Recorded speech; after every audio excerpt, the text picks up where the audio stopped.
What's up guys? Ayan, tingnan natin yung tira ni Jancy dito. Paano niya to kontrahin? Paakyatan yung pamato dito sa 7. Nakakover yung 9. Yan guys, pectus kanan yan. Sabi pitik. Ayun, grabe. Tingnan yung pamato. Oh. Sumasayaw. Parang nagbubogi cha-cha tango.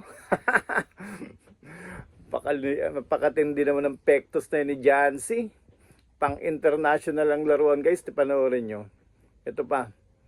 Yan, para sa mga baguhang player guys, matututo kayo dyan sa pamamaraan ni Jancy. Yan, pepektusan ulit oh, papababain yung pamato dun sa 8. Napakatindi ni Jancy maglaro guys. Ayun oh, ano pang inaantay nyo dyan? Sa mga sponsor dyan, pwede na to guys sa international. Ano pang inaantay nyo? Yan, kung gusto nyo ng contact ni Jancy, mag-chat lang kayo sa akin, ibibigay ko. Okay! Yan guys, so, pwede nyo rin niya ipandayo kahit saan. Tingnan nyo naman yung tira. Walang kabag oh.